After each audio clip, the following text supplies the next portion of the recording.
اور خواب میں ان کی آواز بلند ہوئی تو گھر میں آواز گونجی. وہ ظالم حارث کی نیند کھل گئی. پوچھا میرے تو بچے نہیں, کہاں بچے رو رہے ہیں؟ بیوی نے کہا پڑوس کے بچے ہوں گے, سو جاؤ. اس نے کہا نہیں, میرے گھر سے آواز آ رہی ہے.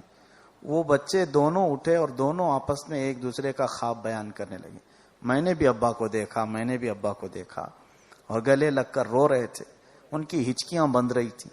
حارث کی بیوی مناتی رہی سو جاؤ سو جاؤ. اس کو شک ہوا. وہ اٹھا اپنے گھر کے کمروں کی تلاشی لینے کے لیے. اس کمرے میں آیا تو دیکھا گدے پر یہ دونوں بچے حسین چہرے والے لیٹے رو رہے ہیں. یہ آتے ہی ان کو اٹھا کر پوچھتا ہے تم لوگ کون ہو؟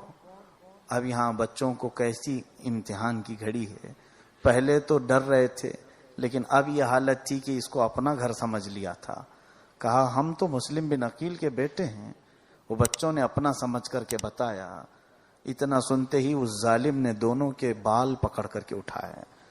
کہا تم لوگوں کو تلاشتے تلاشتے میں پورے کوفہ میں تھک ہار کر آیا ہوں, اور تم میرے ہی بستر پر آرام کر رہے ہو. جب وہ بچوں کے نرم بال پکڑ کر کے اس نے کھینچا تو ان کی چیخیں نکل گئیں. آواز زور ہوئی تو دونوں کے چہروں پر اس نے تماچے مارنے شروع کیے. کہا زیادہ آواز نہ کرو, پڑوسی جاگیں گے. وہ خاندان اہل بیت سے محبت کرنے والی خاتون بڑی منتیں سماجتیں کرنے لگی اور اسے سمجھانے لگی کہ یہ فاطمہ کے لاڈلے ہیں, یہ رسول کے گھر والے ہیں, کل قیامت کا دن بھی آنا ہے, ہم ان کی کچھ خاطر تواضع کر کے حضور سے جنت مانگیں گے. تو کون سی دنیاوی لالچ میں انہیں مارے جا رہا ہے؟ وہ اپنی بیوی کی ایک نہ سنا اس کے ذہن پر لالچ سوار تھی. عزیزان گرامی, لالچ بہت خطرناک چیز ہے, اندھا کر دیتی آدمی کو. اس کے بعد اس نے کسی کی نہ سنی. انشاءاللہ 1 بجے اذان ہوگی. نہ سن کر ان دونوں شہزادوں کو گھسیٹنے لگا, اپنے گھر کے باہر لے جا رہا تھا. اس کی بیوی اس کے قدموں میں گر گئی روتی ہوئی. اس نے اپنی بیوی کو اتنا مارا کہ اس کی آنکھ پھٹ گئی اور اس کی ناک پھوٹ گئی, اور اسے بے ہوش کر کے اپنے گھر چھوڑ دیا. اور یہ دونوں بچوں کو گھسیٹتا ہوا لے گیا. پوچھا ان بچوں نے ٹھیک ہے ہم آ رہے ہیں, جانا کہاں ہے؟ بولو تو صحیح, ہم چل کے آئیں گے. کیوں اس طرح سے ہمارا گریبان پکڑ کر کے کھینچے جا رہے ہو؟ اس ظالم حارث نے کہا وہیں جانا ہے جہاں تمہارے باپ گئے ہیں. تمہارے باپ جہاں گئے وہیں تم کو بھی جانا ہے. دونوں شہزادوں کو کھینچتے ہوئے دریائے فرات کے کنارے لایا اور ان بچوں سے کہا کہ اب تم تیار ہو جاؤ, میری تلوار تمہاری گردنیں اڑانے والی ہیں. چاند جیسے چہرے, گلاب جیسی پنکھڑیوں والے ہونٹ کپ کپانے لگے, اور نرم و نازک گلے. ہم تو بکرے کو بھی ذبح کرنے سے پہلے آنکھیں بھر لیتے ہیں. ہمارا پالا ہوا بکرا قربانی میں کٹتا ہے تو آنکھ آ جاتی, آنسو بہ پڑتے ہیں. جانور تو جانور ہے, لیکن وہ رسول کے گھر والے, ان کو کس طرح سے بے دردی سے ایک بعد دیگرے شہید کیا جا رہا تھا. 1 بجے اذان دینے بولا. بول رہا ہوں سمجھتے نہیں کیا, بول کے بھی بھیجاؤں میں یہاں سے. ہو جاؤ اذان آخر کو بولا. اللہ اکبر اللہ اکبر.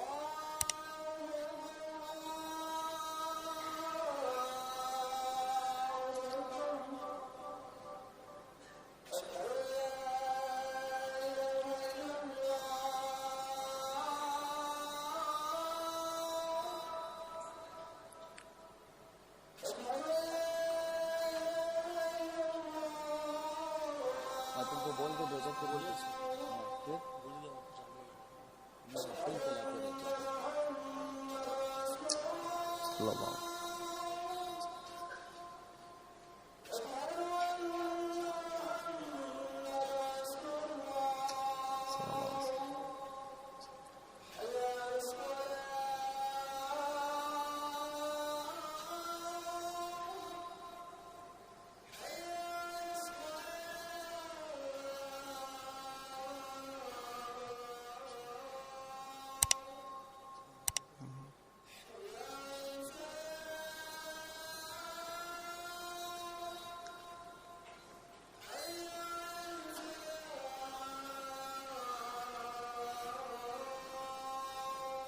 حی علی الفلاح.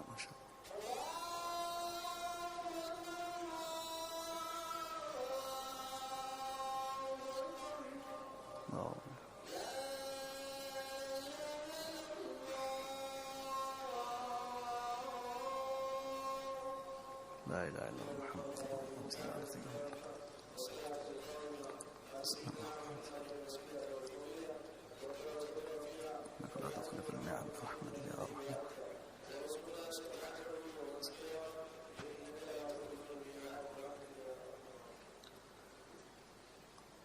آپ لوگ سننے کے موڈ میں ہیں تو میں سناؤں. بھائی بیمار آدمی جب سنانے کو تیار ہے تو صحت مند لوگوں کو اور بھی بیٹھنے کے انتظار میں ہونا چاہیے. اور یہ کبھی کبھار ہم سنتے ہیں بیٹھتے ہیں. اور میری طرف سے اجازت بھی ہے, جسے بھی بھاری لگے وہ بغیر کسی تکلف کے جا سکتے ہیں, اپنی ضروریات پوری کریں. انشاءاللہ العزیز جمعہ کی نماز ہم قائم کریں گے جیسے ہر جمعہ ہوتی ہے. سیدنا امام حسین رضی اللہ تعالیٰ عنہ کا ذکر خیر ہے. حضور پاک صلی اللہ علیہ وسلم اور ان کے اہل بیت پر ایک بار درود شریف پڑھ لیں. اللہم صلی وسلم علی سیدنا محمد معدن الجود والکرم وآلہ الکرام ابن الکریم مبارک وسلم صلاۃ دائمۃ سرمدا ابدا. امام مسلم بن عقیل کے یہ دو ننھے سے شہزادے, ان کا قصور کیا تھا, ان کی غلطی کیا تھی؟ یہ کس سے لڑائی لے سکتے تھے, کس سے پنجہ آزمائی کر سکتے تھے؟ کچھ بھی نہیں. لیکن دشمنی کبھی کبھار ایسی ہوتی ہے کہ گھر کے ہر ذرے سے بھی دشمنی ہو جاتی ہے. آدمی انتقام کے آگ میں کبھی ایسا جلتا ہے کہ اس سے ریلیٹڈ ہر چیز سے وہ نفرت کرنے لگ جاتا ہے. ایسا ہی کچھ اہل بیت کے ساتھ ہوا. ان دونوں شہزادوں کو اس نے کھڑا کیا, نہر فرات کے کنارے تلوار چمکایا.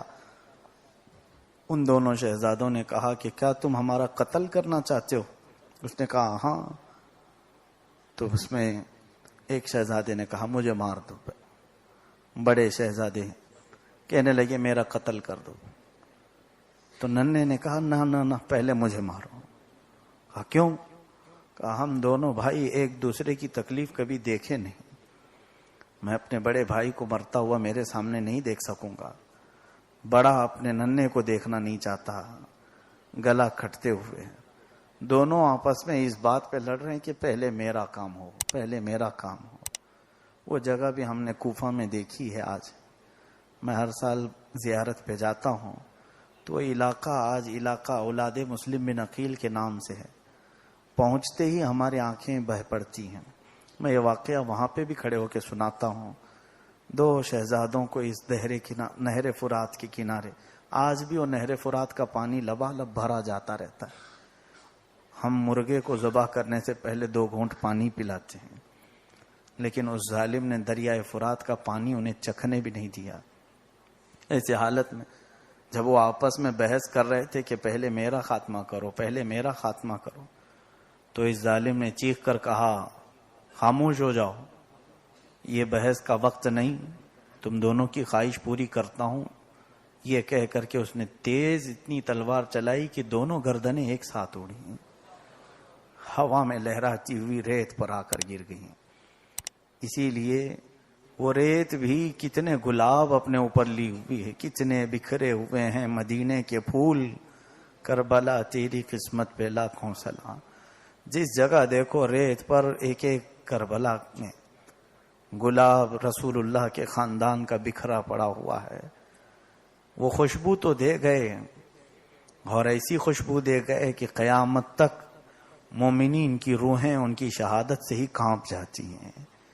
آج حیرت ہوگی آپ کو, ہندوستان میں برہمن قوم ہے, جانتے ہیں آپ, اور وہ کٹر ہندو پرست ہیں. لیکن برہمن میں بھی آپ تحقیق کر کے دیکھ لینا, ایک جماعت ہے حسینی برہمن کہلاتی ہے. حسینی برہمن, یہ آپ کو معلوم ہے یا نہیں پتہ نہیں. برہمن قوم میں بھی ایک حسینی برہمن ہے. ان کے بارے میں نے تاریخ میں پڑھا ہے کہ یہ ہندوستان سے گئے تھے امام حسین کی مدد کرنے کے لیے. ہندو تھے, کافر تھے, کربلا کے بارے میں, لیکن پہنچے نہیں تھے, نہ کربلا کی جنگ میں تھے. کئی دنوں بعد پہنچے. واقعہ سب ختم ہو گیا. لیکن کہنا یہ چاہتا ہوں کہ جس کے دل میں ایمان نہیں وہ بھی رسول کے گھر والوں سے اتنی عقیدت رکھتا ہے, اتنی محبت رکھتا ہے. ان ظالموں کے دل کیسے پتھر ہو گئے تھے. یہ دنیاوی لالچ ہے جو آنکھوں کو اندھا کر دیتی ہے. یہ آئے ہوئے مسافر دین حق کے راہی خبر پہنچانے سے پہلے ہی کوفہ میں اپنی جانیں اللہ کے سپرد کر گئے. امام مسلم بن عقیل کا بھی مزار وہیں بنا, اولاد کا بھی مزار وہیں قریب میں بنا ہے, اور وہ مزار آج مرجع خلائق بنے ہوئے ہیں. ادھر امام حسین رضی اللہ تعالی عنہ کو خبر نہیں پہنچی کہ مسلم بن عقیل کے ساتھ کیا ہوا ہے. آپ نے پہلا والا خط دیکھا کہ کوفہ کے حالات بڑے اچھے ہیں, اپنے گھر والوں کو خوشخبری دی کہ چلو مسلم نے اچھی خبر پہنچائی ہے.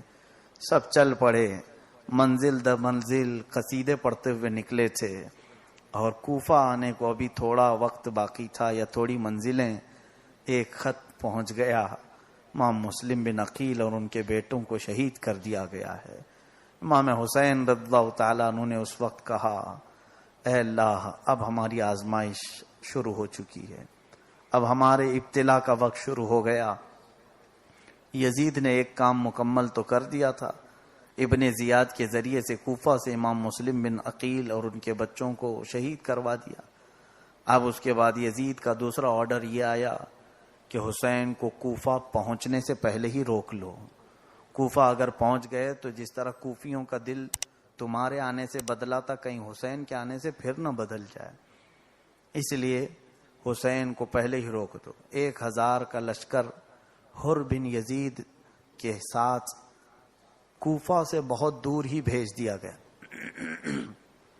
حر بن یزید حضرت امام حسین کو سامنے آ کر کے روک لیا.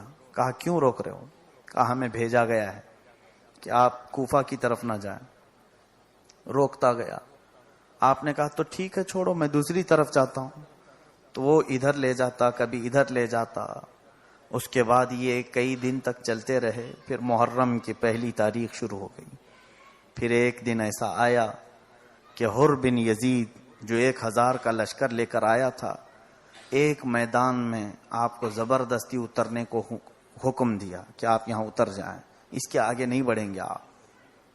حضرت امام حسین نے پوچھا کہ ٹھیک ہے یہیں اتر جاتے ہیں, اور پوچھا کہ یہ جگہ کون سی ہے جو تم یہاں ہمیں ٹھہرا رہے ہو, یہاں کوئی آبادی نہیں. تو حر بن یزید نے کہا اس جگہ کو کربلا کہا جاتا ہے. حضرت امام حسین نے کہا میرے باپ سے بھی سنا ہے, میرے نانا سے بھی سنا ہے, اس جگہ کا نام میں نے سن رکھا ہے. اور کہنے لگے ہاذا مناخ رجالنا ومحط رکابنا. اپنے اہل بیت سے کہنے لگے اے سنو گھر والو, یہی ہمارے مردوں کے آخری جگہ ہو سکتی ہے اور ہمارے اونٹوں کے بیٹھنے کی جگہ ہمیشہ کے لیے. سب بیٹھ گئے, خیمے لگ گئے. محرم کے دن شروع تھے, اور اس کے بعد 7ویں محرم قریب آئی. امام حسین رضی اللہ تعالیٰ عنہ سوچتے رہے. پھر ان کو بلا کر کہتے ہیں کہ دیکھو میں آپشن دیتا ہوں, یا تو تم مجھے یزید سے ملنے دے دو, جا کر کے میں اس سے معاملات کر لوں, سمجھاؤں اس کو, یا تو پھر مجھے کسی سمندر کے کنارے چھوڑ دو, میری وجہ سے تم سب کا ہاتھ خون سے نہ رنگے. انہوں نے کسی بات کو نہیں تسلیم کی. ابن زیاد کوفہ میں جو تھا اس نے حر بن یزید کو پھر قاصد بھیجا کہ اب تک تو حسین کے ساتھ کیا کر رہا ہے, سنا ہے کہ تو دوستی کر رہا ہے, ان سے رات رات بھر کر باتیں کرتا ہے. میں تجھ کو حسین کے ساتھ دوستی کرنے نہیں بھیجا, ان کے ساتھ شدت کر. تو حر بن یزید جو وہ یزید کا بیٹا نہیں لیکن کوفہ کا رہنے والا ایک مسلمان ہی تھا, لیکن کسی لالچ میں آ گیا تھا. جب اس نے یہ آرڈر سنا کہ مجھے ابن زیاد کہہ رہا ہے کہ حسین کے ساتھ سختی کروں, مجھے تو خالی اتنا کہا گیا تھا کہ ان کا راستہ روکنا ہے, کوفہ نہیں آنے دینا ہے. تو پھر اس نے سوچا کہ اب شاید یزید اور ابن زیاد کی نیت خراب ہے. تو اس نے واپس لکھ کر کے بھیجا اے عبید اللہ بن زیاد, میں حسین کے ساتھ سختی تو نہیں کر سکتا, راستہ روک سکتا ہوں. تو عبید اللہ بن زیاد نے ایک 10,000 کا لشکر دے کر بھیجا اور کہا حر بن یزید سے اس کی سپہ سالاری واپس لے لو اور اس کو معزول کر دو اور تم سنبھالو۔ ایک اور دوسرے سپہ سالار کو بھیجا، شمر نام کا بڑا مردود قسم کا انسان تھا، وہ 10,000 کا لشکر لے کر کے آیا۔ وہ آ کر، یہ 7ویں محرم تھی، حر بن یزید سے سارے سپہ سالاری لے لیا۔ پہلے 1,000 آئے تھے، اب 10,000 آئے۔ 10,000 لوگوں نے 11,000 ہو گئے۔ امام حسین کو الگ الگ طریقے سے سختیاں شروع کی۔ پہلی سختی یہ تھی کہ دریائے فرات پہ پہرا باندھ دیا گیا، کہا گیا کہ کوئی حسینی خیمے سے پانی کی طرف جائے گا نہیں۔ حر بن یزید کی قسمت اچھی تھی، وہ بدل گئے، آ کر کے حسینی خیمے میں شامل ہو گئے۔ آئے تھے راستہ روکنے کے لیے لیکن خود حسین کے سپاہی بن گئے۔ اس طرح سے کئی لوگ بیچ میں امام حسین کو ملے، وہ کل ملا کر 82 لوگ ہوتے ہیں، 82 لوگ ہوتے ہیں جو امام حسین کے ساتھ کربلا میں آئے۔ پھر 7ویں محرم کے بعد 8ویں محرم آئی تو ابن زیاد نے اور 11,000 کا لشکر بھیجا، کل ملا کر 22,000 ہو گئے۔ کس سے لڑنے کے لیے 22,000؟ نہتے 82 لوگ جن کے پاس نہ تلواریں ہیں نہ صحیح قسم کے ہتھیار ہیں۔ ہاں، ہر ایک کے پاس تھوڑی تھوڑی تلواریں ہوتی تھی لیکن جنگ جیسی حالت میں وہ نہیں تھے۔ 22,000 آ گئے اور الگ الگ سختیاں کرنے لگے۔ پھر امام حسین رضی اللہ تعالیٰ عنہ روزانہ نماز پڑھاتے تھے۔ نماز آپ کے پیچھے لوگ پڑھتے تھے، ادھر بھی نماز ہو رہی، ادھر بھی نماز ہو رہی ہے، نماز سب کی ہو رہی ہے۔ لیکن میرے عزیزوں، یہیں سے کربلا کے میدان سے ایک بات سمجھ میں آتی ہے کہ نمازیں یزید کے خیمے میں بھی ہو رہی تھی، حسین کے خیمے میں بھی ہو رہی تھی۔ اذان وہاں پہ بھی ہو رہی تھی، اذان یہاں پہ بھی ہو رہی تھی، رکوع سجدے وہاں پہ بھی ہو رہے تھے، یہاں پہ بھی۔ یہاں سے ایک میسج ملا ہے کہ صرف اذان اور رکوع سجدے کو دیکھ کر مسلمان سمجھ کر چلے مت جانا، بلکہ امام کو دیکھنا کہ کیسا ہے۔ ادھر رکوع سجدے اور اذان تو تھے لیکن حسین نہیں تھا، ادھر رکوع سجدے کے ساتھ حسین بھی ہے۔ یہ میسج کربلا سے ملا ہے کہ ایمان یہ دیکھنا ہے کہ امام اگر درست ہے تو ایمان بھی درست ہے۔ یہ کربلا کا میسج امام حسین رضی اللہ تعالیٰ عنہ 7ویں محرم سے اس تکلیف کو برداشت کرتے رہے۔ 8ویں محرم کو آپ نے خطبے دیے اور ان کو سمجھایا اور کہا کہ پھر میں تمہیں خطبہ دیتا ہوں کہ میں وہ ہوں جس گھر میں بے اجازت جبرائیل نہیں آتے تھے۔ میں فاطمہ زہرا کی گود میں پلا ہوا، قرآن کی لوریاں سنا ہوا، میرا باپ حیدر کرار ہے، میرا نانا پوری کائنات کا آقا ہے۔ آپ نے اپنی فضیلتیں بھی بیان فرمائی اور پھر فرمایا کہ قیامت کے دن میں حضور سے تم سب کی بخشش کی سفارش کروں گا، تم سب اپنی تلواریں چھوڑ دو، اس لیے کہ میں تم پر رحم کرنا چاہتا ہوں کہ کہیں تمہاری ان تلواروں کی وجہ سے تم جہنم میں نہ چلے جاؤ۔ مجھے یہ مناسب نہیں لگتا کہ میری وجہ سے کوئی دوزخ میں جائے، ورنہ میرا رب تو تمہیں نہیں چھوڑے گا۔ حضور کے گھر والوں کے ساتھ تم جو کر رہے ہو، یہ سب خطبہ دیے، کچھ کے دل بدلتے لیکن کچھ کے نہیں۔ لالچ بھری ہوئی تھی، یزید کی طرف سے بڑے بڑے تحفے نذرانے وہاں آ رہے تھے، لیکن بعض روایات یہ تک بتاتی ہیں کہ ان کے لیے ہر طرح کا گوشت بھی وہاں آتا تھا، چاہے وہ کتے کا گوشت ہو کہ بکرے کا گوشت ہو، ہر طرح کا گوشت کھانے والوں کو کہاں خطبہ سمجھ میں آئے گا؟ خنزیر کا گوشت کھانے والے کو کون سا خطبہ اثر کرے گا؟ یہی حال ان کے ساتھ ہوا۔ اسی لیے تو ہم کہتے ہیں کہ خطبہ سننے سے پہلے، بیان سننے سے پہلے رزق پاکیزہ ہونا چاہیے۔ حلال رزق جس کے پیٹ میں پڑا ہو، قرآن کی ایک آیت ہی اس کو بدلنے کے لیے کافی ہے، اور حرام کھاتا ہو تو 10 سال بھی سنے گا تو ایسی ہے کہ جیسے گنبد پر اخروٹ رکھنے کے برابر۔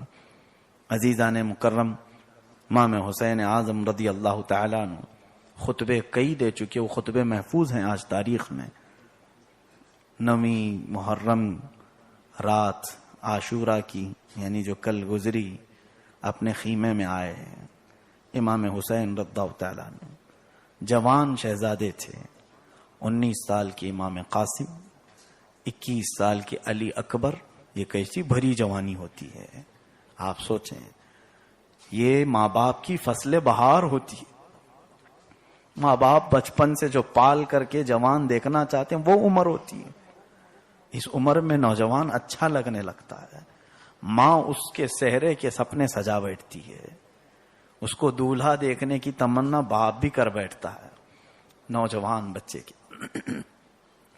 خیمہ حسین میں ایسے کئی دولہے تھے، سب کو بلایا حسین نے، خیمے کے پیچھے لے گئے، عورتوں کو چھوڑو، تم سب کو سمجھاتا ہوں۔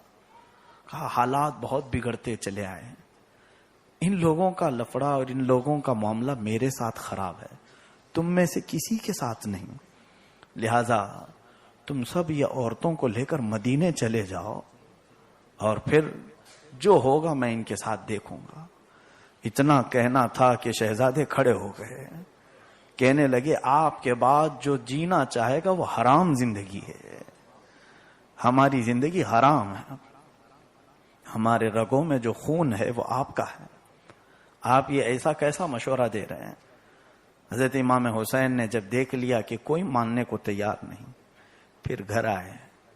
روایت یہ بھی بتاتی ہے کہ امام حسین رضی اللہ تعالیٰ عنہ رات کے وقت بتیاں بجھا دیتے تھے، اس طور پر کہ یہ لوگ اندھیرے پن کو دیکھ کر کے ادھر ادھر بکھر جائیں۔ امام حسین رضی اللہ تعالیٰ عنہ نے کئی طرح سے ان کو جنگ میں آنے سے روکنے کے لیے کیا کیا کیا، لیکن کوئی آپ کی کوشش کام نہ آئی۔ اس کے بعد اپنی شہزادیوں کو بلایا، اپنی بیویوں کو بلایا، بچیوں کو بلایا رات کے وقت۔ دیکھیں یہ گھر کے بڑے کی ذمہ داری کیسی ہوتی ہے، سب کو اعتماد میں لے کر کے کام کرنا۔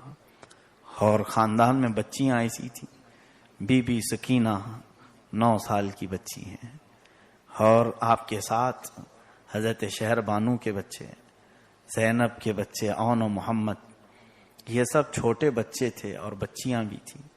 سب کو بلا کر خواتین کو ایک پیغام دیتے ہیں کہ اے رسول اللہ کے گھر کی عفت مآب شہزادی ہو، آج تم سب کے امتحان کی گھڑی ہے۔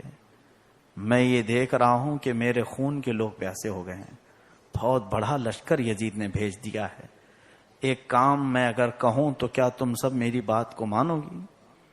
دیکھیں کتنی بڑی بات حسین کہہ رہا ہے۔ کہتی ہیں خواتین مولا آج تک کبھی ہم نے نافرمانی کی ہے؟ حسین اعظم نے کہا کہ وعدہ کرو۔ کہتی ہیں بات تو آپ کریں، وعدے جیسی کوئی حالت بھی نہیں آئے گی۔ حسین اعظم کہتے ہیں اے میری بیویوں، اور اپنی بہن کو کہتے ہیں زینب تمہارا مقام پورے گھر میں سب سے بلند ہے۔ فاطمہ کا چہرہ لی ہوئی تھی، شبیہ تھی، حضرت فاطمہ کی لاڈلی بیٹی تھی، حسین اعظم کی چھوٹی بہن تھی، عمر اس وقت ان کی 55 برس سے زیادہ کی تھی، بڑی حسین جمیل دکھتی تھی۔ حضرت امام حسین کہتے ہیں زینب، شہربانو، خواتین اپنے گھر کی، وعدہ کرو گی میری ایک بات کا؟ سب کہتی ہیں وعدہ کیوں لے رہے ہو مولا، اب تک ہم آپ کی کسی بات کا رد نہیں کرتی۔ آپ نے فرمایا سنو میری ایک بات پوری کرو، یہ میرے جو بچے علی اکبر اور قاسم میری بات نہیں مان رہے ہیں، تم سب انہیں منع کر کے مدینے لے چلو، مدینے لے جاؤ، اس لیے کہ میں کربلا میں تنہا لڑنا چاہتا ہوں، میری وجہ سے میرے خاندان کے کوئی بھی بچے پر کوئی بات نہ آئے۔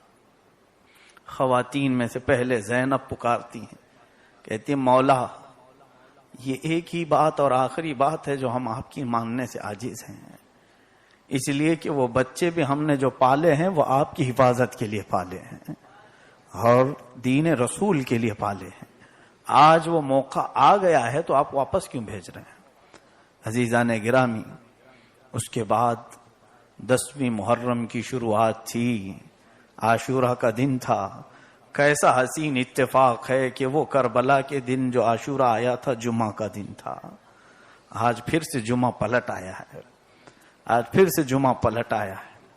اور کبھی مجھے ایسا بھی محسوس ہوتا ہے کہ کربلا ابھی چل رہا ہے, اتنا پرانا نہیں لگتا. سچ بتاؤ, اپنی ضمیر پر ہاتھ رکھ کر کے جب آپ سن رہے ہو تو کیا تمہاری آنکھوں میں کربلا کا منظر نہیں گھومتا؟ وہ میدان, ریتیلا میدان, ہر جگہ شدت کی گرمی سے پیر زمین پر رکھنے کو نہیں, اور دور سے نہر فرات بہہ رہا ہے, لیکن سارے یزیدی ادھر کھڑے ہوئے ہیں, سب اس نیزے بھالے لے کر اس کی چوکیداری کرتے ہوئے کھڑے ہیں, اور ایسے کھڑے ہیں کہ کسی بھی حسینی کو وہاں جانے نہیں دیتے. صبح کا وقت جیسے ہی شروع ہوتا ہے, مولا حسین نے کہا کہ ہم اپنی جانب سے کوئی شروعات نہیں کریں گے. ادھر 22,000 کے لشکر سے ابن سعد نام کا مردود خبیث, اس نے اپنے فوجوں میں سے کہا کہ یہ دن ایسے ہی چھوڑ دیے جائیں تو ہم پر بھاری پڑ جائیں, لہذا تیر چھوڑو. تو خیمہ حسین کی طرف پہلا تیر ابن سعد کی طرف سے آیا. خیمے میں جیسے ہی آیا تو امام حسین نے کہا انہوں نے جنگ کی شروعات کر ہی ڈالی, میں آخر تک دیکھنا چاہتا تھا کہ یہ چھوڑ دیں گے. پھر حضرت امام حسین کے جو 7 آئے تھے محبان اہل بیت, حضرت حبیب بن مظاہر, مسلم بن اوسجہ اسدی, یہ حسین کے چاہنے والے تھے, وہ سب آگے آ گئے.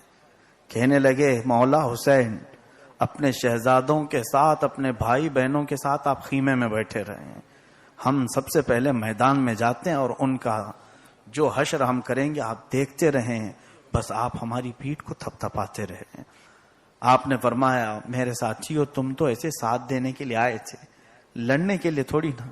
انہوں نے کہا ہمارے جسم کا آخری خون کا قطرہ گرنے تک ہم یہاں سے جائیں گے نہیں. حسین اعظم کو بٹھایا میدان میں. پہلے مسلم بن اوسجہ اسدی, حبیب ابن مظاہر نکل کر آئے, بہت للکارا یزیدیوں کو, اور ہر طرح کے ان کو تانے بھی مارے کہ تم سب کس ماں کا دودھ پی کر کے آئے ہو اور کس ماں کا دودھ پیے ہوئے سے لڑنے آئے ہو.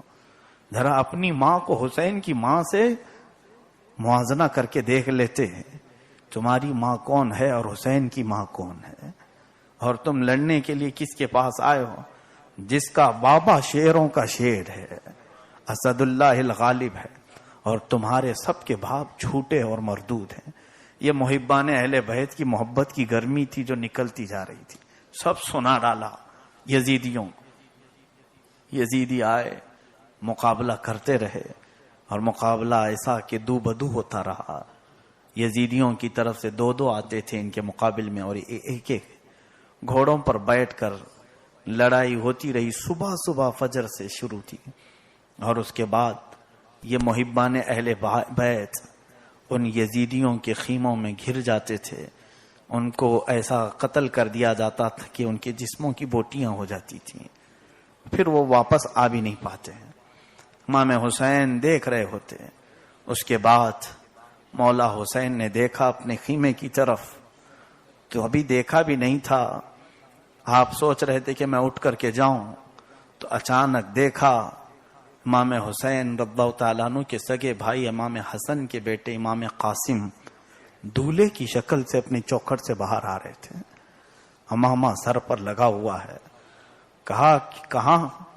کہا مولا میں تو صبح سے تیاری میں ہوں, بس آپ کی اجازت کی دیر ہے, میں صبح سے تیاری میں ہوں.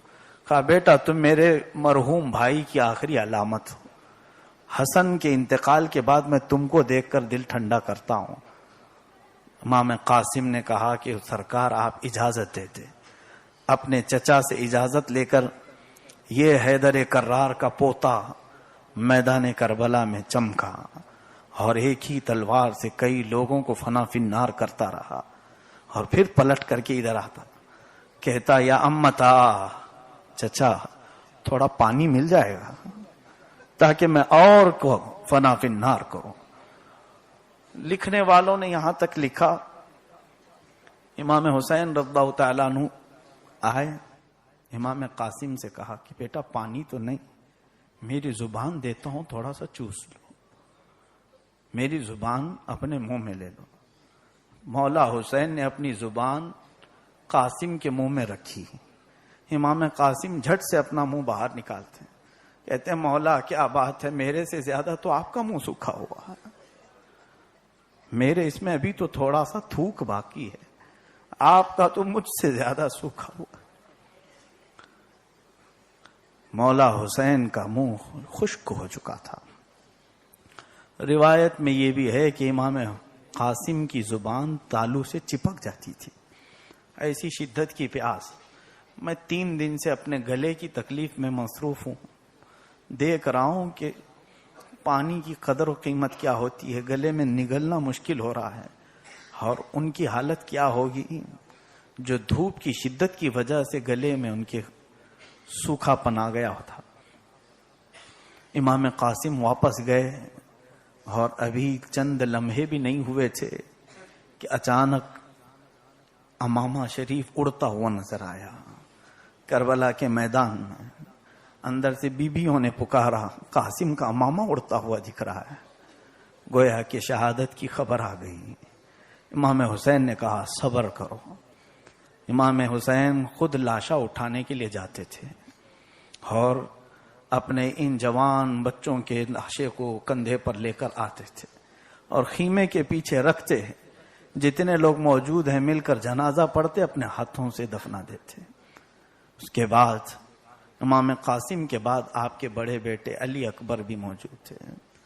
حضرت علی اکبر, ان کے بارے میں حدیث پاک میں ملتا ہے, ان کا چہرہ سے لے کر سینے تک کی ساری مشابہت رسول اللہ سے ملتی تھی.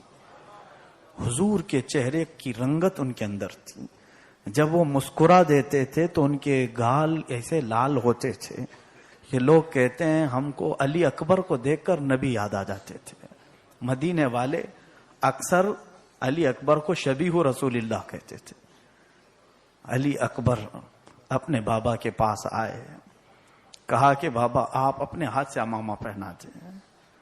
وہ کیسا وقت ہوگا ہم اپنے گھروں میں اپنے بچوں کی شادی میں امامے پہناتے ہیں, وہ بابا حسین جنگ کے لیے امامہ پہنا. مائیں بلائیں لیتی ہیں برات نکلنے سے پہلے کہ بیٹا میرا برات لے کر کے جا رہا ہے دولہا بن کر. وہ ماؤں پر ہزاروں سلام جو میدان کربلا میں جانے کے لیے بچوں کے اتارے نکالتی تھی.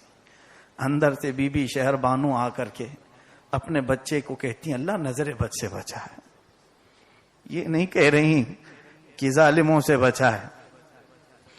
یہ الفاظ ہر ماں اپنے بچے کو دولہا بننے کے وقت کہتی ہے, اللہ میرے بیٹے کو نظر بد سے بچا ہے. حسین کی بیوی اندر سے کہتی ہیں علی اکبر کو نظر بد سے بچا ہے, بڑا خوبصورت لگ رہا ہے. رسول پاک کا امامہ پہن کر کے نکلا ہے. گھوڑے پر جیسے ہی یہ کربلا کے میدان میں آئے تو دیکھا یزیدیوں میں سے کسی نے کہا کہ اچانک یہ کربلا کی اندھیریوں میں چاند کہاں سے طلوع ہوا. ان لوگوں نے ابھی اس چہرے کی برکت دیکھی کہاں تھی. اس کے بعد آپ نے للکار کے بلایا.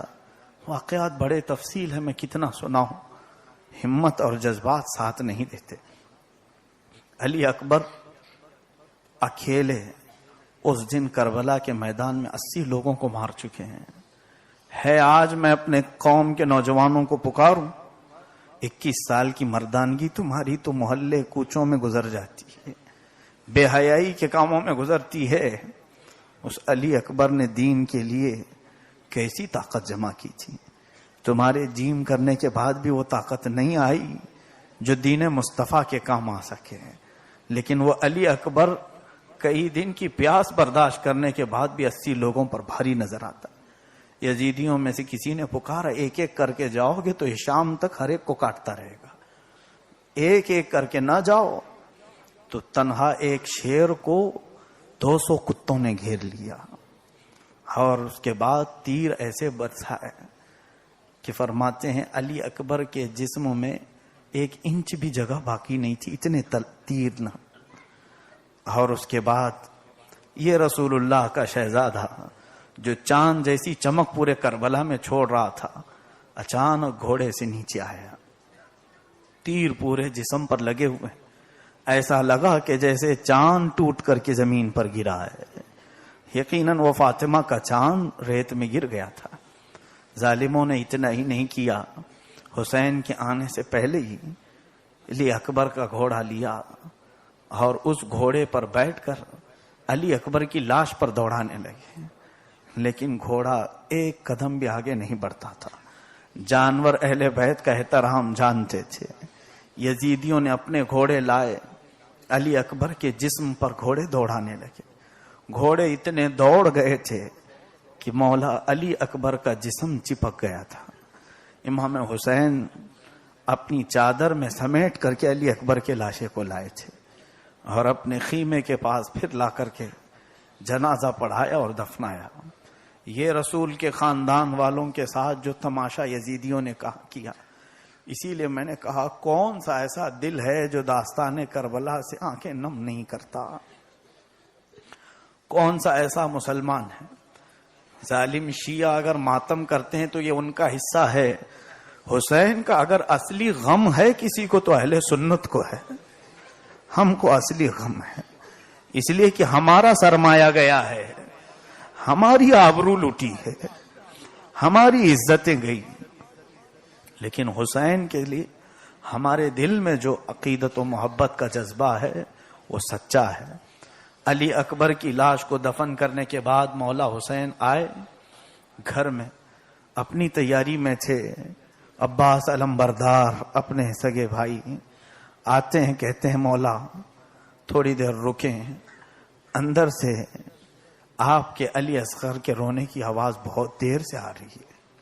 6 مہینے کا بچہ لے کر کے ساتھ میں آئے تھے. کہا کیوں رو رہا ہے بچہ؟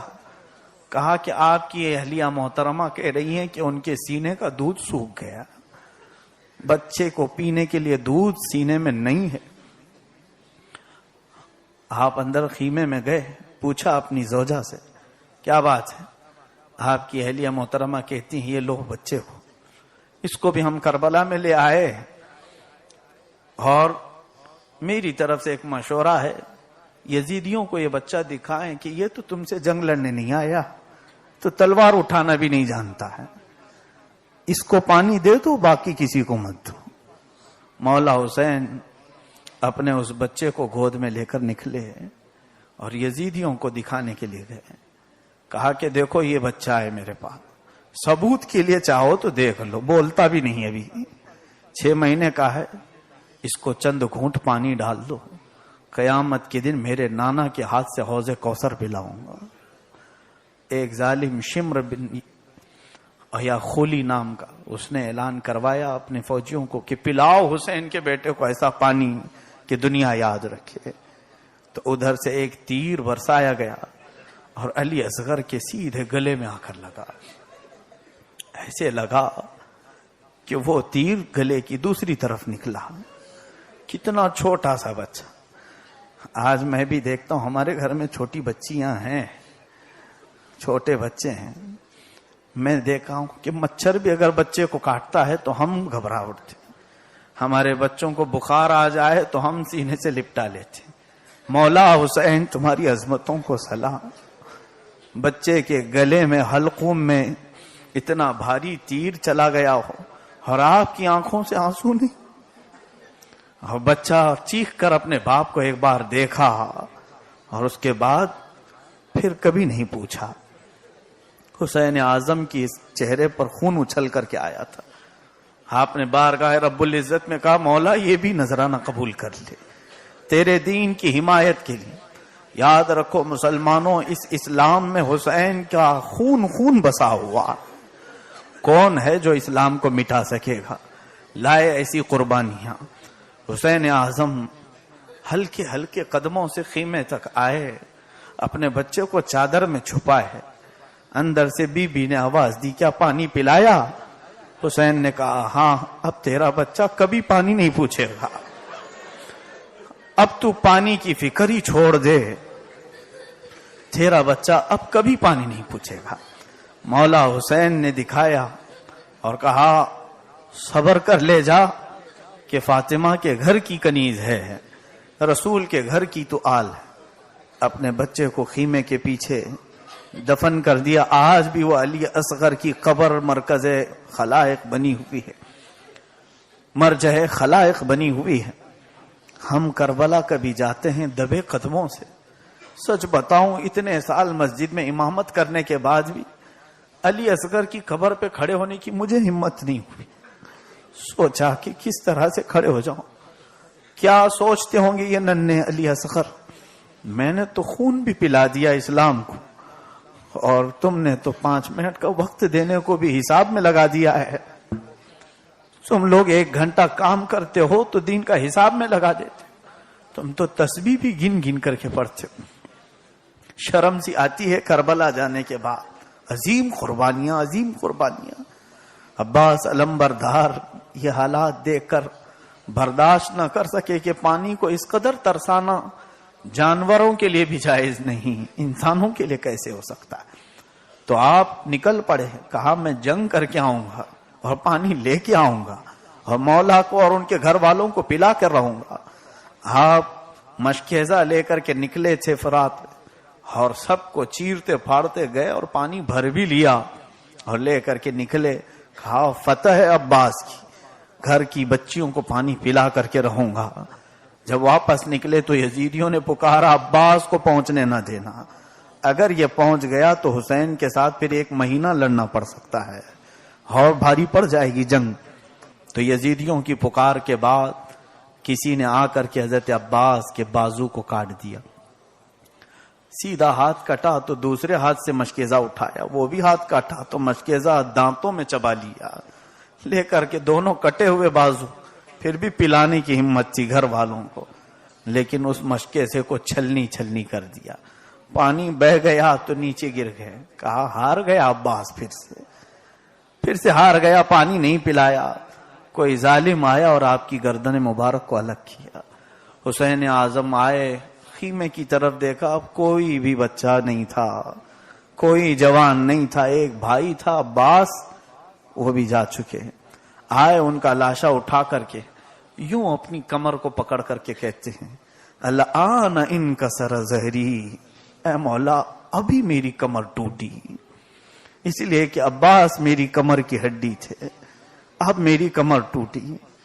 عباس علمبردار کو وہیں دفن کیا. یہ سب لاشیں کربلا میں آج بھی دفن ہیں. مولا حسین اپنے گھر آئے. حسین اعظم رضی اللہ تعالیٰ عنہ تھکن سے کتنے چور چور ہوں گے, لیکن اب بھی آپ بیٹھنے کو تیار نہیں. اس کے بعد اپنے گھر میں آ کر اپنی کنیز سے کہتے ہیں جاؤ پرانا صندوقچہ زینب کے پاس رکھا ہے, اس میں ایک پرانا کرتا ہے, جبہ ہے, وہ اٹھا لاؤ, لیکن زینب کو کہنا مت. تو وہ کنیز گئی اور صندوق کھولا, جبہ اٹھائی, چھپا کر کے لا رہی تھی. زینب نے پوچھا کیا لے جا رہی ہو؟ سوچا مولا نے تو منع کیا, کیا کہوں. زور سے پوچھا تو بتا دیا حسین جبہ منگوائے. کہا لا میں لے جاتی ہوں. لے آئی اور لا کر کے حسین اعظم کے پاس پیش کرتی ہے, جبہ آپ نے منگوایا؟ کہا ہاں یہ جبہ میں نے منگوایا. اماں کہتی تھی کہ بیٹا جب بڑی مصیبت آئے تو یہ جبہ پہن لینا, اس لیے کہ یہ جبہ تیرے بابا کو رسول اللہ نے پہنایا تھا اور میں نے اس کو اپنے ہاتھوں سے جگہ جگہ تاکا ہے. حسین اعظم نے جب یہ کہا تو کہا اماں نے مجھے وصیت کی تھی زینب جب حسین پر کبھی کوئی آفت آئے وہ بھول جائے تو پہنانا. آج دونوں اماں کی وصیت پر عمل کرتے ہیں. سیدہ زینب نے وہ جبہ پہنایا جو شیر خدا کا تھا, اور اس کے بعد جعفر طیار کا سلہ تھا اور رسول پاک کا امامہ تھا, ذوالفقار حیدری ہاتھ میں تھی, اور اب سارے تبرکات کا مجموعہ خاندان اہل بیت کا آخری چشم و چراغ حسین اعظم جس سے ہماری جانیں وابستہ ہیں, وہ حسین جس سے ہماری روح وابستہ ہے, وہ حسین جو سمندروں کا بھی بادشاہ, خشکیوں کا بھی بادشاہ, ہم سب کی امانت. جب اپنے اہل بیت کی طرف آخری بار دیکھ کر باہر نکلنے لگے تو بیبیوں کی آوازیں نکلی. پوچھا مولا کس کے سہارے چھوڑ جا رہے؟ ایک بیمار زین العابدین ہے, آپ نے منع کر رکھا تھا بیٹا تیرے سے میری نسل چلے گی, تجھ سے نسل چلے گی, تو نہ جانا. خواتین پوچھنے لگیں تو حسین نے یہی کی بات کہی، اللہ اور اس کے رسول کے بھروسے چھوڑ جا رہا۔ نکلے اور جیسے ہی ذوالجناحین پر بیٹھے، ان کا پیارا گھوڑا تھا ذوالجناحین جو کبھی نافرمانی نہیں کرتا تھا، آپ بیٹھ گئے۔ یہ آخری منظر ہے کربلا کا، توجہ سے سنیں مولا حسین کا چہرہ اس وقت کیسا لگ رہا ہوگا۔ رسول اللہ کا ماما سر پر اور جبہ علی جسم پر، جعفر طیار کا پٹا کمر پر، ہاتھ میں حیدر کرار کی ذوالفقار چمک رہی ہو، اور جیسے ہی گھوڑے پر سوار ہوئے وہ دنیا کے عظیم بادشاہوں میں ایک بادشاہ نظر آ رہا تھا۔ اسی لیے تو میرا غریب نواز پکارا ہے شاستس، بادشاہ استس۔ تم کیا سمجھتے ہو کہ کربلا میں لٹ گیا؟ نہیں، وہ تو دنیا میں جتنے بھی آئیں گے ان سب شاہوں کو بنانے والا بادشاہ ہے۔ گھوڑے پر سوار ہوئے، فی امان اللہ کہا، گھوڑے کو ایڑ لگائی، چل اب کربلا میں تیرا ہی جوہر دکھانے کا وقت آ گیا۔ آگے آپ چل پڑے، لیکن گھوڑا آگے بڑھنے کو تیار نہیں تھا۔ آپ نے پھر اس کو برچھی ماری، پوچھا ذوالجناحین تو کبھی میری نافرمانی نہیں کیا، آگے بڑھ۔ پھر آپ دیکھا گھوڑا آگے نہیں بڑھتا، اتر کر کے دیکھا تو بی بی سکینہ پیروں کو پکڑے بیٹھی ہوئی تھی، ذوالجناحین کے پیروں کو پکڑے بیٹھی تھی۔ وہ نیچے سے کہہ رہی تھی ذوالجناحین بابا کو لینا جانا، ہماری آبروؤں کو لینا جانا۔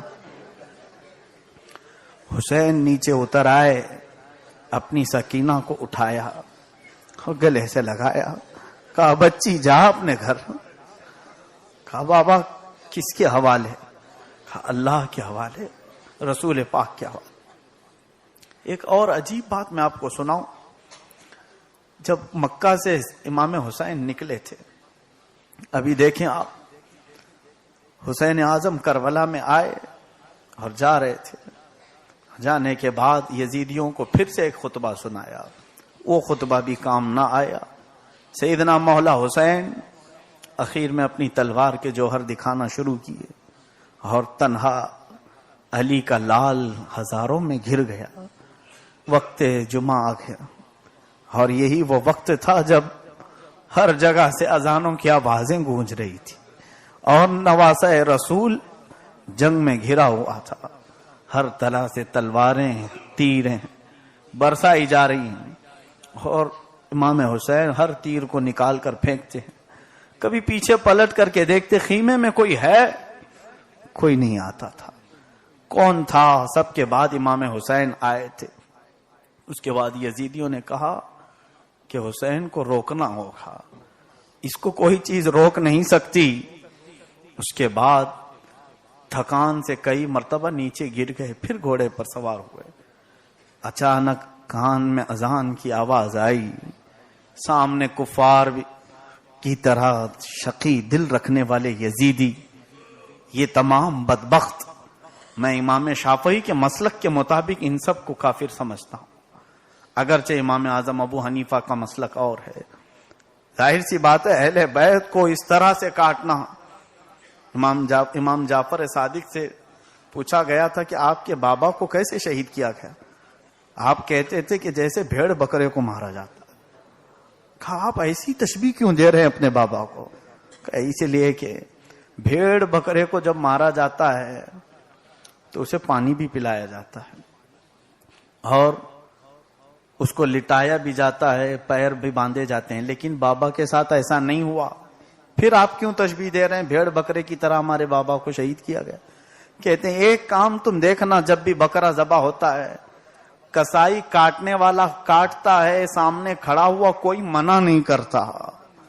میرے باپ کے ساتھ ایسا ہی ہوا، کاٹنے والے کاٹ رہے تھے اور دیکھنے والے دیکھ رہے تھے، تماشا دیکھ رہے تھے۔ امام حسین اچانک رک گئے، ذوالجناحین سے کہا ہے پیارے گھوڑے تو ہٹ جا، تو ڈھال بن جا میری، میں 2 رکعت نماز ادا کر لوں۔ یہ حسین اعظم کا آخری وقت ہے۔ سوچو اے مسلمانوں، وہ حسین جس کو مدینہ اپنا پیارا وطن نہیں روک سکا، جس کو مکہ نہیں روک سکا، جس کو علی اکبر کا قتل اور شہید ہونا نہیں روک سکا، جس کو عباس علمبردار کے بازو کٹے ہوئے نہیں روک سکے، علی اصغر کے چھوٹے سے ننھے بچے کی جان نہیں روک سکی، اس حسین کو جنگ میں آنے سے زینب، سکینہ اور خواتین اہل بیت کی بے یاری نہیں روک سکی، پھر کس چیز نے روکا تلوار نیچے رکھنے؟ وہ اللہ کی یہ نماز تھی، اس نماز نے روک دیا تلوار نیچے رکھنے کے۔ مجھے بتاؤ کہ تم کو کون روکتا ہے نماز؟ تم کو کون روکتا ہے نمازوں سے؟ اس حسین کو علی اصغر کی موت نے نہیں روکا، اس حسین کو علی اکبر اور قاسم کی موت نے نہیں روکا۔ تمہارے آس پاس کون سی تلواریں لہرا رہی؟ حسین سجدے میں چلے گئے، شمر نام کے ظالم نے آپ کے سر مبارک پر تلوار رکھی اور دنیا والوں کو پکارا، گواہ رہنا یزید کے پاس، کہنا کہ حسین کا گلا میں نے الگ کیا ہے، اور یہ کہتے ہوئے ذبح کر دیا۔ انا للہ و انا الیہ راجعون۔ تو نہ رہتا تو نہ رہ جاتی صداقت اے حسین، کلمہ شہادت ہے تیری شہادت اے حسین، کلمہ توحید ہے تیری شہادت اے حسین۔ حسین اعظم رضی اللہ تعالیٰ عنہ کو سجدے میں جاتے ہوئے تو دیکھا، لیکن اٹھتے ہوئے پھر کسی نے نہیں دیکھا۔ آج بھی زمین انتظار میں ہے کہ ایسا کوئی سجدہ آئے، ایسا کوئی سجدہ آئے۔ حسین کی شہادت کے بعد اب حالت کیا ہونی چاہیے میں آپ کو بتاؤں۔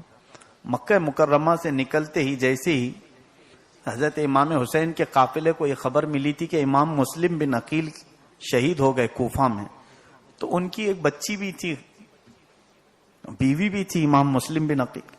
امام حسین نے امام مسلم بن عقیل کی بچی کا دل رکھنے کے لیے سونے کی بالیاں کان میں پہنائی۔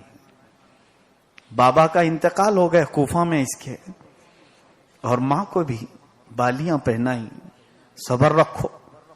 بچی بالیاں پہن کر کے اچھل کود کرنے لگی۔ بابا کا انتقال ہو گیا کوفہ میں، اور یہاں چھوٹی سی تھی، اور اس کے بعد جس دن حسین کا سر کٹا، سکینہ اپنی اماں سے کہتی ہے جس کا باپ مرتا ہے اسے بالیاں پہنائی جاتی، میرا بابا بھی چلا گیا، مجھے کان کی بالیاں کوئی پہنائے گا؟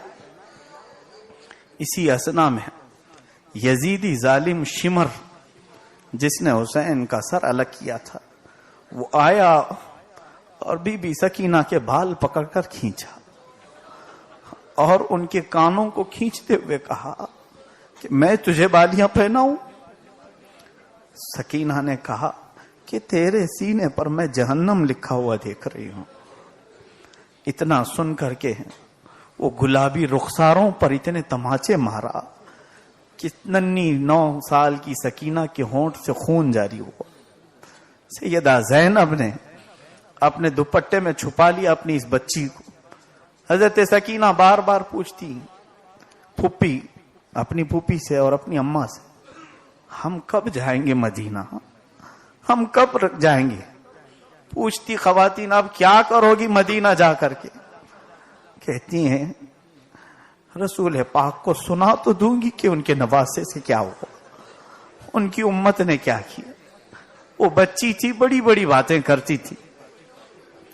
گھر کی خواتین خیمہ اہل بیت میں، میرے آج کی خواتین اسلام سے میں گزارش کروں گا، کربلا کے واقعات سننے کے بعد عہد کر لو میری ماں اور بہنوں کہ ان کا سب لٹ گیا تھا لیکن پردہ نہیں لٹا، پردہ نہیں لٹا۔ یہاں سے آرڈر آیا کہ ان سب کے ہاتھوں میں ہتکڑیاں پہنا کر دمشق لے چلو، حسین کا سر بھی لے کر یزید کے پاس پہنچو۔ یہ قافلہ نکلا حسین کے پاس جانے کے لیے۔ اب یہاں سے نکل کر کے یہ لوگ امام حسین کے سر کو نیزے میں ڈال لیں اور بلند کر کے چلنے لگے، اور پیچھے بیویاں ہاتھوں میں ہتکڑیاں پہن کے جا رہی۔ رسول کے گھر کی خواتین جن کی پاکیزگی کی آج قسم کھائی جاتی، وہ ہتھکڑیاں پہن کر کے نکلی، کوفہ کے راستے سے ہوتے ہوئے ملک شام پہنچنے والی تھی۔ بیچ میں ایک راستہ ایسا آیا، ایک گرجا گھر تھا، ایک چرچ، یہاں یہ قافلہ رکا رات گزارنے کے لیے۔ اس چرچ کا ایک پادری تھا، اس نے دیکھا کہ یہ لوگ کہاں سے آ رہے ہیں۔ لوگوں نے کہا جنگ سے واپس آ رہے ہیں۔ کہا یہ سر کس کا ہے؟ کہا ہمارے ساتھ جو جنگ کرنے آیا تھا وہ باغی کا ہے۔ اس نے سر میں کچھ عجیب غریب کشش دیکھی، دیکھ کر کے اس نے کہا ٹھیک ہے رک جاؤ میری چرچ میں، یہ سر کیا مجھے اپنے پاس رکھنے دو گے؟ ان لوگوں نے کہا نہ یہ امانت ہے، خلیفہ وقت کے پاس جا رہا ہے۔ اس پادری نے 12,000 درہم دیے، یہ سر مجھے ایک رات اپنے پاس رکھنے دو، کیونکہ اس سر سے جو روشنی چمک رہی تھی وہ اہل دل دیکھ سکتے تھے۔ اس نے 12,000 درہم دے کر کے وہ سر لیا اور اپنے مخصوص کمرے میں آیا، سر پر لگی ہوئی مٹی سب نکالا، چہرے سے مٹی سب پوچھا۔ یہاں پر ایک روایت ملتی ہے، حضرت امام مسلم ایک بڑے بزرگ تابعی، خواب میں انہوں نے دیکھا ایک بوڑھی عورت کچرا جھاڑ رہی ہے، کچرا جھاڑ رہی ہے۔ حضرت مسلم کہتے ہیں کون خاتون ہے جو کمبل لے کر جھاڑ رہی ہے؟ میں نے پکارا کہ کون ہو تم، کہاں جھاڑ رہی ہو؟ تو وہ حجاب میں سے ہی کہتی ہیں میں فاطمہ بنت محمد ہوں اور یہ کربلا کا میدان جھاڑ رہی ہوں۔ حضرت مسلم فرماتے ہیں وہ مکہ میں رہتے تھے۔ کہا بی بی کیوں جھاڑ رہی ہو؟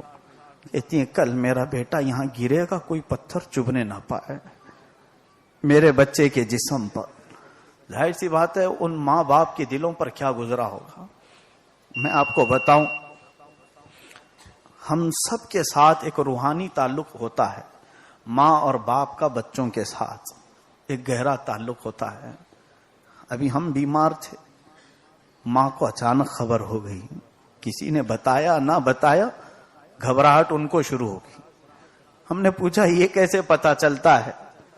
بتایا گیا یہ ماں کی ممتا ہے، معلوم ہو جاتا ہے جب حسین کے جسم پر اتنے تیر برسے ہوں گے فاطمہ کو کیا پہنچا ہو، اور میرے آقا کو کیسے لگا ہوگا جس گردن پر اللہ کے نبی بوسے لیتے تھے، اس بوسے گاہے رسول کو کاٹ دیا گیا تھا۔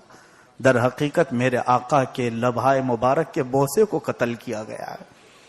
حضور پاک صلی اللہ تعالی علیہ وسلم کے اس لاڈلے کا سر اس پادری نے چرچ کے اندر لیا، رکھا، اس کو عطر لگایا، صاف کر کے رکھا۔ اس نے دیکھا کہ آسمان سے ایک نور کی لڑی ان سر پر برس رہی ہے۔ یہ دیکھ کر اس پر حالات منکشف ہو گئے اور اس نے کلمہ طیبہ پڑھا اور مسلمان ہو گیا۔ یہی ہے اسلام زندہ ہوتا ہے ہر کربلا کے۔ اب یہاں سے حسین کی فتح شروع ہو گئی۔ ہم تو زندہ رہ کر کسی کو مسلمان نہ بنائے، وہ شہید ہونے کے بعد مسلمان بنا رہے، اس لیے کہ اس عیسائی نے دیکھ لیا کہ کیا کیا اس سے عجائب نکل رہے۔ امام حسین صبح وہاں سے چلے قافلہ کو لے کر کے، دیکھا کہ وہ جو نیزہ جس میں سر امام رکھا ہوا تھا، ایک آدمی لے کر کے چلتا تھا، وہ اچانک زمین میں دھس گیا، اچانک زمین میں دھس گیا، کیونکہ یہ لوگ صبح سورج نکلنے سے پہلے سفر کرتے تھے، 3-4 بجے کے بیچ۔ دھس گیا اور جتنے لوگ مل کر کے اکھاڑنا چاہ رہے ہیں اکھڑ نہیں رہا تھا اور آگے نہیں بڑھ رہا تھا۔ وہ یزیدی پریشان ہوئے، خواتین جو تھیں ان سے آ کر کے کہا کہ تمہارے بابا کا سر آگے نہیں جا رہا۔ سیدہ زینب کو کہا گیا، بی بی زینب کبریٰ رضی اللہ تعالیٰ عنہا کہتی ہیں دیکھو خاندان میں سے کوئی چھوٹا تو نہیں۔ سب دیکھا گیا تو بی بی سکینہ نہیں تھی، قافلے میں نہیں تھی، ان کو ڈھونڈنے کے لیے پیچھے بھیجا گیا۔ وہ بات یہ ہو گئی تھی کہ وہ قافلے سے ہٹ کر کے ایک اونچی ٹیلی پر جا کر سو گئی تھی اور وہاں پر ان کو نیند لگی تھی۔ ڈھونڈنے والے جب چل کر کے چلے سیدہ زینب اور دوسرے، تو دیکھا ننھی سکینہ ایک خاتون کی گود میں سوئی ہوئی ہے اور کھلکھلا کر کے باتیں کر رہی ہے۔ باتیں کر رہی ہیں زور زور سے سنا رہی ہیں. تو جب یہ پکارتی ہیں سکینہ تو وہ اٹھ کر کے وہاں سے آئی. پھر وہ خاتون نظر نہیں آئی. زینب نے پوچھا تو یہاں کیسے آئی؟ کس عورت کے پاس آئی؟ کون تھی وہ عورت؟ کہا پھوپھی وہ فاطمہ زہرا تھی، رسول اللہ کی شہزادی تھی، مجھے گود میں اٹھا لیا تھا. کہا کیا سنایا؟ کہا بابا کیسے شہید ہوئے سنا رہی تھی. میں سنا رہی تھی ننا علی اصغر کیسے شہید ہوا. یہ حالات میں دادی کو سنا رہی تھی. فاطمہ زہرا سنتی تھی اور مجھے بوسے دیتی تھی، کہتی تھی گھبرانا مت بیٹی، تو آ جائے گی میرے پاس. یہ واقعات دل ہلا دیتے.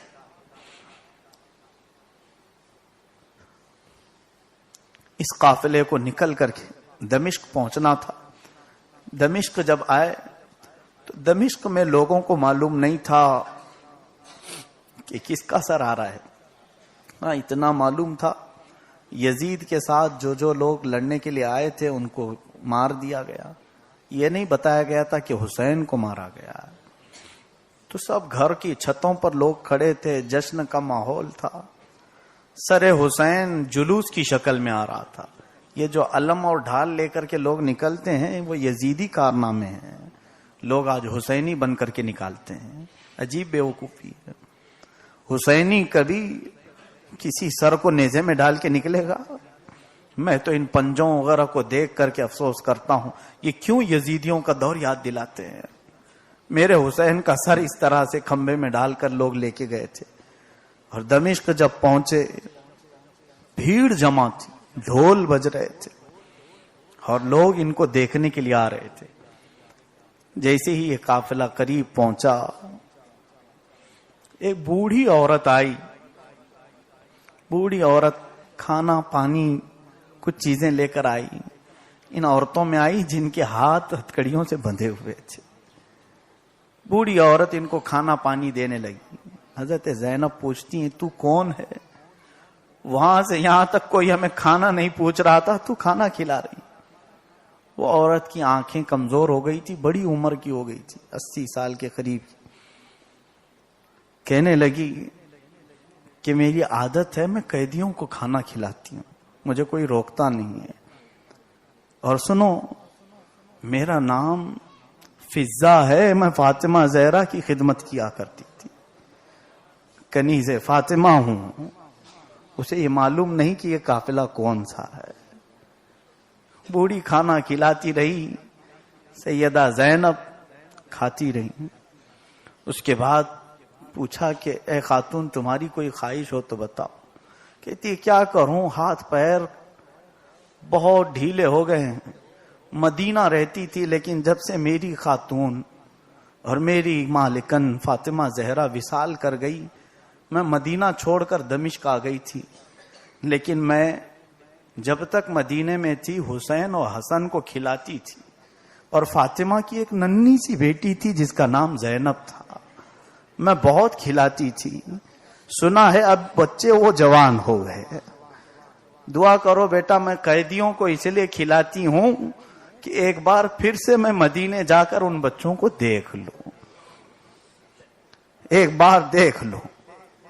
سیدہ زینب نے کہا فضہ میں زینب ہوں اور وہ سر حسین کا ہے.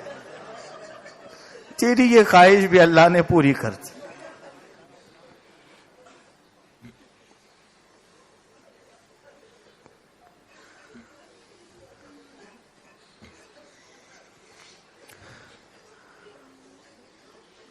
کس طرح سے خاندان اہل بیت کے ساتھ یہ حالات ہوئے.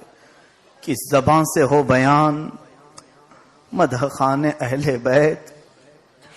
عزیزان گرامی وقار سیدہ زینب رضی اللہ تعالیٰ عنہ جب اس قافلے کے ساتھ ساتھ چل رہی تھی ایک بوڑھے صحابی وہاں پر حضرت نعمان غالباً ان کا نام تھا، وہ آئے. وہ پہچانتے تھے کہ اہل بیت کو قیدی بنا کر کے لایا گیا ہے. حضرت سکینہ کو پہچانتے تھے. چہرہ دیکھ کر کہنے لگے لگتا ہے بیٹی تو حسین کی بیٹی ہے. کہا ہاں بابا کیا بات ہے؟ کہا کوئی حاجت ہو بیٹا میں کچھ کروں تمہارے لیے؟ سکینہ نے کیا حاجت مانگی سنو. امت کے غیور افراد، 9 سال کی بچی ہے، قیدی ہے، یہ تو کہہ سکتی تھی ہتھکڑیاں اتروا دو بابا، بہت ٹائٹ ہو گئی. یہ نہیں کہا تھوڑا سونے کو مل جائے، کہیں کھانے کو مل جائے، یہ نہیں کہا. کہا بابا ہمارا ایک کام کر دو گے؟ کہا بتا بیٹا کیا کام ہے؟ کہا یہ جو سر ہے میرے بابا کا جو ہمارے ساتھ چل رہا ہے نیزہ لے کر، اس کو تھوڑا آگے لے جاؤ اور آگے لے جاؤ. کہا کیوں؟ کہا یہ سر دیکھنے کے لیے لوگوں کی بھیڑ لگتی ہے اور ہماری بے پردگی ہوتی ہے، لوگ ہمارے حجاب کو دیکھنے لگ جاتے، کٹے ہوئے حسین کو دیکھ لیں لیکن ہم جیسی خواتین کی عزت کو نہ دیکھیں. میں اپنی ماں بیٹیوں سے پوچھتا ہوں تمہیں بھی قیامت کے دن سکینہ کو منہ دکھانا ہے، سکینہ کو منہ دکھانا ہے.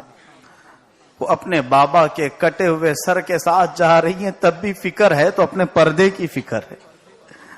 کہہ رہی ہے آپ صحابی رسول ہیں، گھر میرے خاندان میں حسین کی اہلیاں ہیں، میری اماں ہیں، میری پھوپھی ہیں، پردے دار خواتین ہیں، ان کے گھر میں جبرائیل اجازت لے کر آتے تھے، پردہ ان کا نکلنے نہ پائے، آگے کر دیں سر کو. وہ صحابی بے ہوش ہو کر گر پڑے. یہ خیال اگر کسی کے گھر میں آ بھی سکتا ہے تو رسول کے گھر میں آئے، باقی ہم جیسوں کے گھروں میں کون پردے کی حفاظت کرتا ہے. حسین کے سر کو دمشق لایا گیا یزید کے پاس. یزید کے پاس جب رکھا گیا وہاں بھی کئی شہادتیں ہو گئی. میں آخری وقت کی طرف آ رہا ہوں. یزید چھڑی سے حسین کے منہ کو لگاتا تھا، کہتا تھا کہ تم سے میں نہیں کہتا، اور پھر لوگوں کو تھوڑا رو کر کے بھی بتایا. اس نے مذاق کیا امام حسین کے ساتھ، اور اس کے بعد وہاں سے سر مبارک کو اٹھایا گیا اور دمشق میں چند دن رکھا گیا. تو سر حسین ایک قید خانے میں رکھا گیا تھا اور اہل بیت کو بھی ایک قید خانے میں رکھا گیا تھا. یہ جتنی بیویاں تھیں آپ کو حیرت ہوگی، اسی قید خانے میں اس ننھی سکینہ کا انتقال ہو گیا تھا. سکینہ جوانی نہ دیکھ سکی، اور نبی کی ایک ایسی شہزادی بھی ہے جس کا نہ جنازہ باہر گیا نہ نماز جنازہ باہر ہوئی. جیل میں انتقال ہوا، بیویوں نے قبر کھودی، بیویوں نے دفن کیا. دمشق کی جیل میں بی بی سکینہ کا انتقال ہوا. 9 سال کی بچی جو اپنے نانا کو مدینے جا کر کربلا سنانے والی تھی، سو گئی. چند دن گزر جانے کے بعد یزید نے اعلان کیا یہ خاندان والوں کو مدینہ پہنچا دو، زین العابدین کے حوالے کر دو. امام زین العابدین جو ان حالات کو دیکھے ہوں، سیدہ زینب دیکھی ہوں، میں کہتا ہوں سب سے بڑے جگر کا کام سیدہ زینب کا ہے. اتنے سارے لاشیں دیکھی اپنے بچوں کے، اپنے بھائیوں کے، پھر بھی وہ کیسے صبر کی پیکر بنی رہی. آخری وقت تھا، رات کے وقت یہ بیویوں کو پھر جیل سے نکالا گیا. مدینہ جانے کا قافلہ باہر کھڑا تھا. نکل کر کے یہ اب بیویاں دوپٹے سنوار کر جانے لگی. سیدہ زینب پھر سکینہ کی قبر کے پاس آئی. آ کر کے کہنے لگی بیٹا تو بار بار پوچھتی تھی کب مدینے جائیں، لو مدینے کا بلاوا آیا ہے کہ اب چلو گی ہمارے ساتھ. بیویاں قبر کے پاس رو رہی تھی. اسی اسنا میں حضرت عباس علم بردار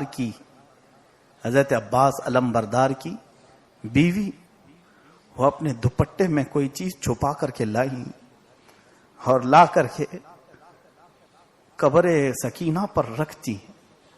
زینب نے پوچھا یہ کیا ہے؟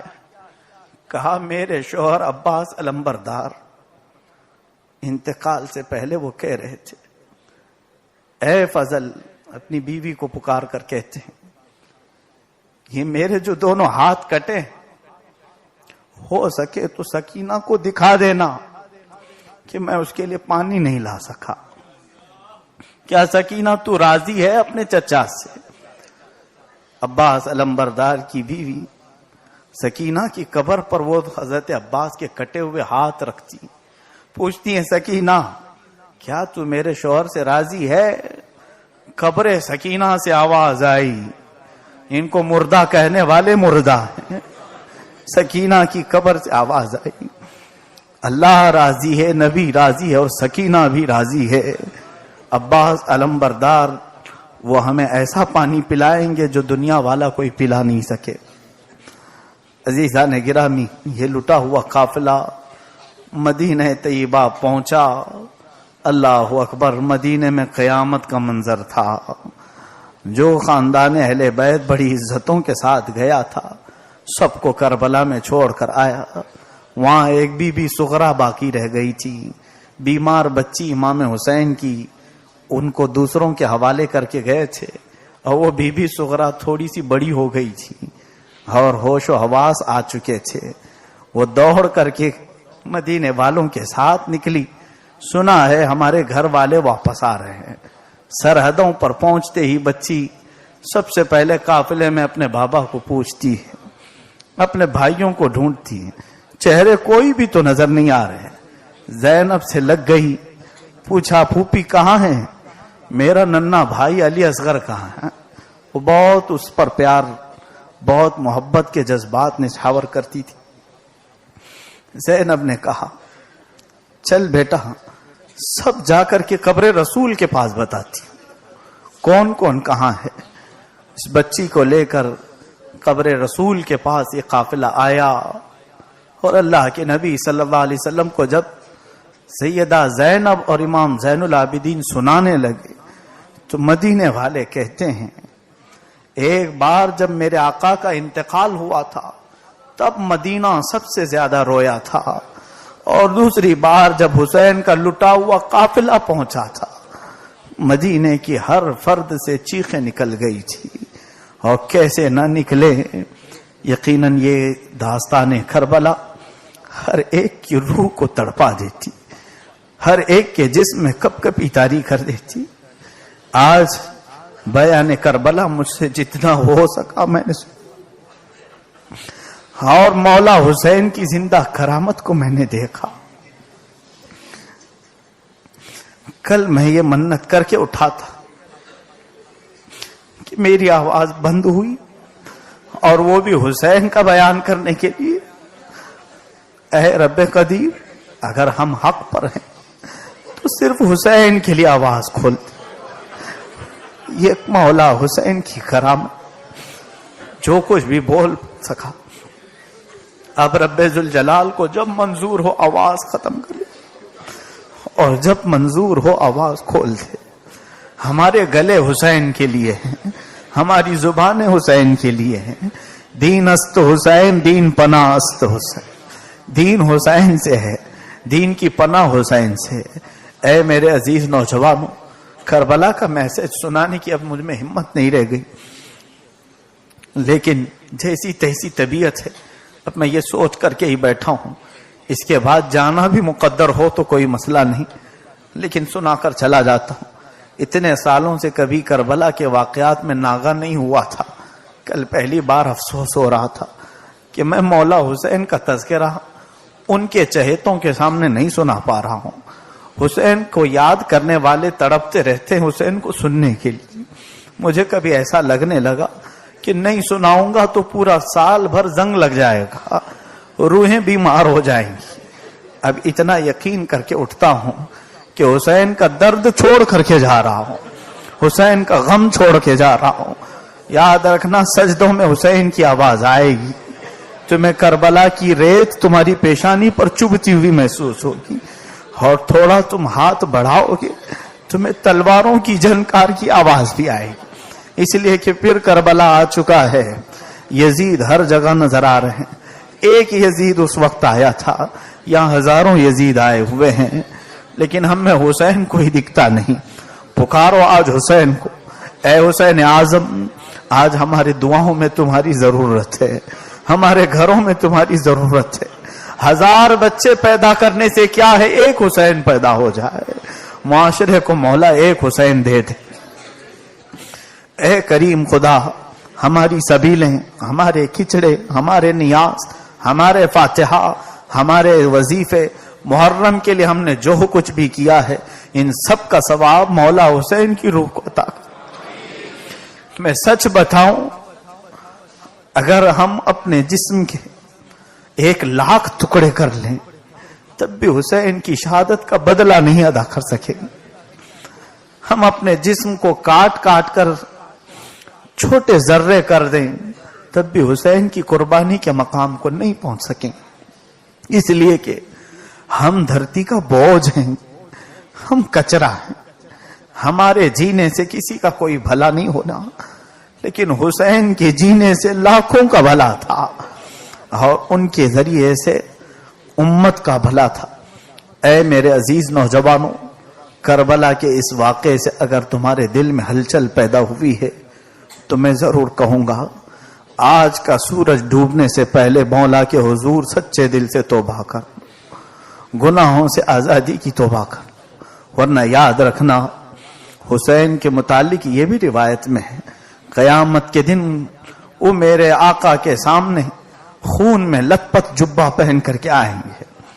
قیامت کے دن آئے گا مولا حسین، پورا جسم خون سے لت پت ہوگا اور جسم میں جگہ جگہ تیر چبھے ہوں گے، اور نبی کونین کے سامنے جب آ کر کھڑے ہوں گے، میرے آقا کی امت شفاعت کی بھیک مانگنے آئے گی.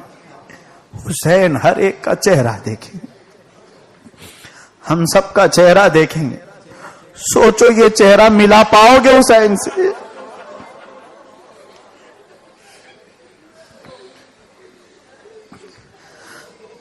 مولا مجھے ہمت نہیں حسین سے چہرہ ملانے کی. اے کریم خدا، ہماری ہمتیں جواب دے گئیں کربلا کے واقعات بیان کرتے کرتے. اے عظیم نوجوانوں، آج پھر سے امت تم سے تقاضا کرتی ہے قربانیوں کی. آج ہمارے وقت کی قربانی، گناہوں سے نفرت پیدا کرو.